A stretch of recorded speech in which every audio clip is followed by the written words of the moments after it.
Welcome to Real World Peaceful Parenting, a podcast for parents that are tired of yelling, threatening, and punishing their kids. Join mom and master certified parent coach Lisa Smith as she gives you actionable, step-by-step strategies that'll help you transform your household from chaos to cooperation. Let's dive in. Welcome to today's episode. Let me ask you if this statement resonates with you. Imagine saying something like, Lisa, I feel like I'm suddenly hyper aware of my ignorance, of my mistakes when it comes to parenting, and I'm overwhelmed by how much I need to learn, heal, and change. Have you thought something like this? Something close to it? This is often the thought that motivates parents to seek advice on how to be a so-called good parent. Maybe you fall into this category. Maybe that's why you're here every week listening to the podcast. I think when we're seeking expert advice, we read all the books, we listen to all the podcasts, we watch videos on YouTube. You find me, the peaceful parent. I get it. What I see, a common thread that I see in these parents is a desperate willingness to do whatever any expert tells them to do, because sometimes this group of parents lack confidence that they have everything within themselves. They already have all the tools they need to keep their kids safe and raise them in an environment that helps our kids feel safe, heard, and valued. Now, here's what I know. If you fall into that category, looking for the expert, doing all the things, it's very easy to become overwhelmed with all the information, tools, techniques, psychology, and how-tos that are available at your fingertips. And it's easy, especially for parents who have been conditioned to be people pleasers, to feel overwhelmed and at the mercy of all the experts because you're trying to do everything they tell you to do. Yeah? Well, in today's episode, what I want to encourage you to do is to become your own authority, to become your own expert. And you might be going, what, Lisa? What? Listen, Lisa, if I was my own authority, I wouldn't be here. Maybe, but maybe not. Let me explain. Information and tools are valuable, no question. That's why I'm here every week meeting with you. But the most important piece of the puzzle is your own intuition, your own experience, your own temperament, your own knowledge of your child, and how you take these valuable information and tools and apply them to your own unique situation. That is exactly why I am a coach, not an author of a step-by-step how-to book. I make suggestions for you in the moment of day-to-day living, but I never tell you exactly what to do, because then I become the authority of your family instead of you. And what I really want, really, truly, deep down, is I want you to feel empowered to become the authority in your own household. Yeah, with my tools, support, and coaching. But at the end of the day, I want you to take what I offer, whether it's here or in my membership community, the Hive, or in one-on-one coaching. Where you have the biggest transformation is when you take the coaching tips, tools, and support I offer, and you become the authority on you, your kids, your family, and your parenting. So good, right? I know. And that's because the truth is, every kid is different. Every parent is different. Every family is different. Every family has different beliefs and different values and comes from different histories and has different cultures. And every moment in parenting comes with a different set of circumstances. Part of the human experience, part of our free will, is that everyone gets to and should run their own family their own way.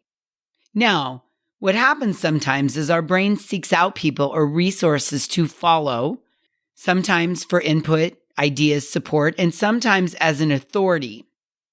And the difference is sometimes our brain seeks out people as an authority because we don't have the confidence in ourselves to be the authority. Let me give you an example. So, for instance, it is very helpful to search out and find a chart on early childhood development. I often supply a chart to my clients, to my Hive members. It is valuable to your relationship with your kids to know what they are developmentally capable of, to know what they're capable of knowing, understanding, and doing. Because if our expectations of our kids, remember, they have underdeveloped brains. So if our expectations with these underdeveloped brains are out of alignment with their capabilities, we will get triggered every time. And we may lose opportunities to connect with our kids. And frustration is when there's a gap between expectation and reality. So if you're expecting something more than your kid is capable of, frustration is going to rise up every time. And then there's a high probability of us getting triggered and moving into command and compliance instead of cooperation and connection. Since connection promotes cooperation from our kids, it's important to recognize when we are expecting too much from them developmentally. Yeah? I mean, this is one of the biggest things I work with parents on, is understanding what your kid, the ceiling of what your kid is capable of based on their brain development. Let me give you an example. The human brain does not achieve full development until the age of 25. That is proven. That is scientific. We know that through things like PET scans, positive emission tomography. We know that from studying the brain for many years and looking at how the brain works, that it is not fully developed until the age of 25. Now let's put that in perspective. This means that your 5-year-old's brain is only 20% of the way to being fully developed. 20%. Oh my gosh, 20%. So it's really important for parents of 5-year-olds to understand the ceiling that their 5-year-old can developmentally grasp. I mean, think about this. If you're 20% of the way there, what are 5-year-olds capable of and what aren't they capable of? Parents often get bamboozled. I love that word. Parents often get bamboozled by the thought that their child is advanced in their development because they're quick to learn numbers or letters, or they have a large vocabulary, or they can read easily. But, and this is a big but, really hear this, please. Just because a child is academically advanced does not, capital N-O-T, mean the child is socially or emotionally advanced. IQ and EQ are very, very, very, very different things. Let me say that again. Just because a child at any age is academically advanced, that does not mean the child is socially or emotionally advanced. IQ and EQ are very different things. That's why if you put a 16-year-old Doogie Howser or Sheldon Cooper in college, they will likely not do well socially. They might do fine academically, but socially they just cannot relate to 18, 19, 22-year-olds. Because at age 16, they may not be capable of reading cues of older people and understanding things like sarcasm and teasing.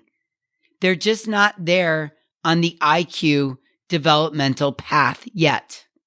Now, here's another thought. A kid, a 9-year-old or a 10-year-old with a very high IQ, or even a 14-year-old may still need to be reminded to brush their teeth every night because they don't have the executive function yet. And they're not deducing that if they brush their teeth every night, they'll have a higher probability of not having cavities. They're not remembering. They're not planning from their executive function. They're not connecting all the dots. Doing all of that, the reminder, the follow through, the projecting takes executive function, and they don't have it yet. So as parents, one of the most important things we can do is learn the ceiling of developmental ability of our kids' age or ages. Another mistake we sometimes make as parents is making our 3-year-old equivalent in development to our 5-year-old, because in our minds, they're both just littles. And I mean, come on, Lisa, they're not really that far off. It's just 2 years. But let me tell you something. There is a huge difference developmentally, brain developmentally, between a 3-year-old and a 5-year-old. A 5-year-old is capable of so much more than a 3-year-old on the scale. Even an 18-year-old, which I currently have, cannot be expected to think and do as a 25 or 30-year-old. And you can see this in the difference between a freshman in college and a senior in college. Even though it's only 4 years apart, developmentally, brain developmental wise, it is huge. It's like an ocean between a freshman and a senior. And this is another trap we fall into. At 18, young adults can enlist in the military, leave home, and even fight wars. But that does not mean their brain is fully developed, let alone as developed as the 30-year-olds. And in this case, knowledge is power. In all these examples, in understanding brain development, it does serve a parent to seek out information about well-proven science and about childhood development and what a child is and is not capable of doing or understanding. The information is valuable because the parent can then weigh that knowledge against their own expectations and values and formulate limits and rules and expectations that build connection with their kids, that work for the parents, the kids, and the family. What happens then when the parent learns the information, like in this case of the ceiling of developmental capability of a 5-year-old, and the parent weighs it against their own values to formulate age-appropriate expectations and limits? When this is all happening, when I take the information, I learn it, and I compare it against what I want, and I manage the understanding myself of what my kid is capable of, that parent builds confidence in themselves. Confidence. And that confidence then manifests as an air of authority. You become the authority on your family. And at the end of the day, you and your children will be far better served by your having an energy of authority rather than having a head full of knowledge. There's a big difference. And the key piece to the puzzle is marrying your own experiences and your own intuition with knowledge about yourself and your kids. It's a mashup or a blending of all this. It's not just leaning on the expert. The late, great Maya Angelou says, when we know better, we do better. So we take the know better from the developmental chart, from listening to this podcast, from gathering information. We take the know better, and then we do better. And when we do better, we're becoming the authority on our parenting, on our kids, and our family. Knowledge from a book or a chart or another person is only beneficial when you couple it with the experiential knowledge sprinkled in with a few mistakes here and there. Don't be afraid to make mistakes. A flawed parent is far better than a perfect parent because they model for their children how to accept mistakes, course correct, learn, and grow. When we get stuck in some sort of system set up by someone else, even a so-called expert, we get disillusioned when it doesn't work or it doesn't explain what to do in a particular circumstance. At the end of the day, the goal here is to connect with your kids, not implement a bunch of hardcore systems. Now, that doesn't mean I'm not here to give you some guidelines and information to get some ideas. I meet you here each week, and I give you tools, support, and coaching on the path to real-world peaceful parenting. And I believe in that 1,000%. I've seen the difference it can make when you use these tools, support, and coaching on the path to becoming the authority or the expert on your particular family. It's very different when we're seeking ideas versus someone telling you exactly what to do. So you go out and do it like a robot.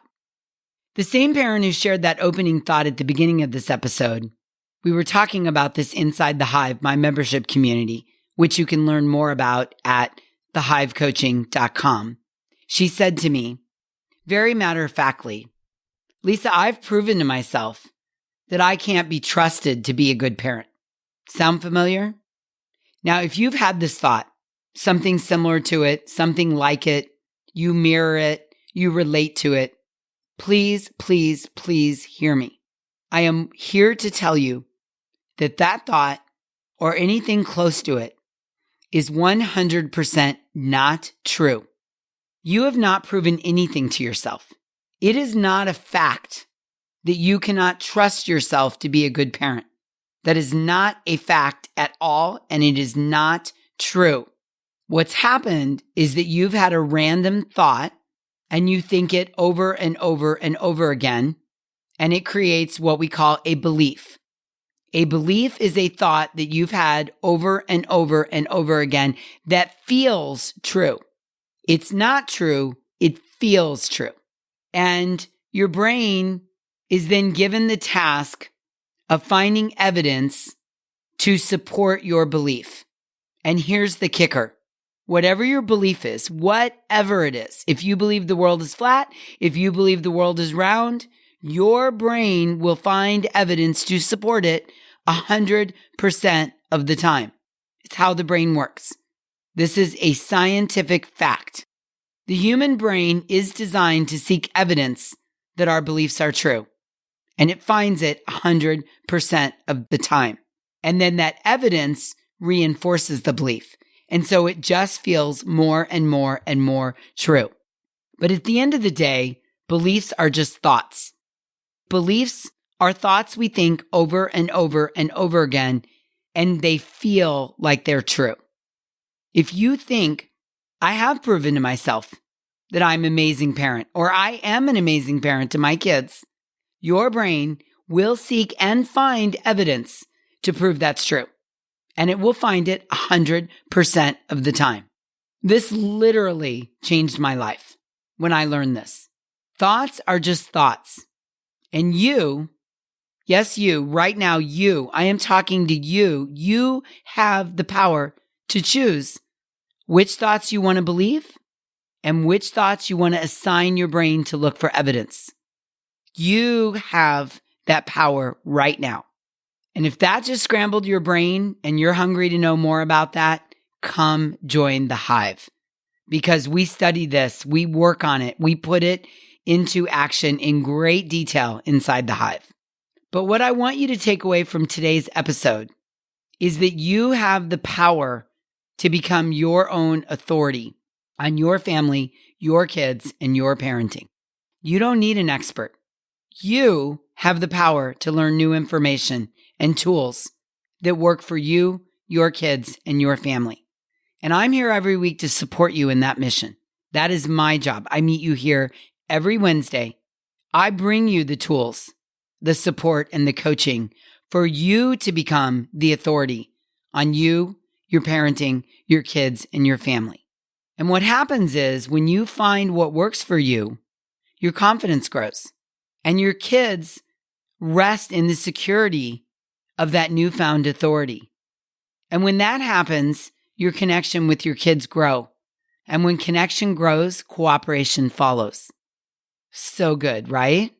So your homework this week is to find what works for you, your kids, your family, so your confidence can grow. So you can become the authority, not someone else, not an author, not an influencer, not another family. You are the authority on you, your kids, your parenting, your family. Becoming the authority is one of the greatest things you can do because it creates connection, and where there's connection, cooperation follows. Now remember, 2023 is the year of up-leveling our parenting. We're doing this together, you and I. And when we up-level our parenting, this is where small changes can lead to big results. And I want big results for you. How do you get big results? You find what works for you, your kids, your family. And when that happens, your confidence grows. And when your confidence grows, you become your own authority on you, your parenting, your kids, your family. So this week, think about, hey, what am I doing that's working? What are my thoughts I tell myself about my parenting?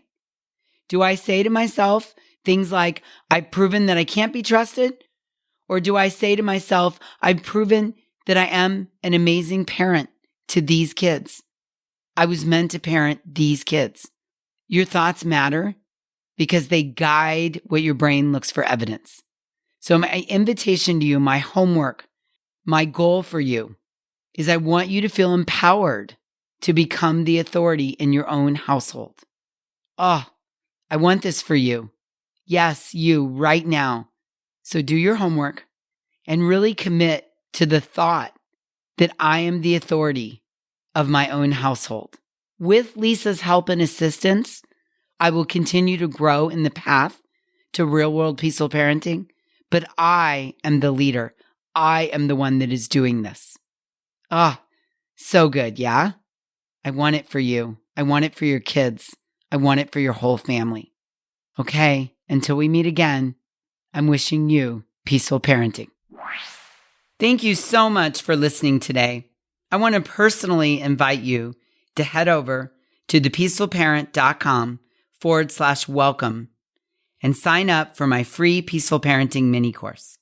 You'll find everything you need to get started on the path to peaceful parenting just waiting for you over there at www.thepeacefulparent.com/welcome. Can't wait for you to get started. Thanks for listening to Real World Peaceful Parenting. If you want more info on how you can transform your parenting, visit thepeacefulparent.com. See you soon.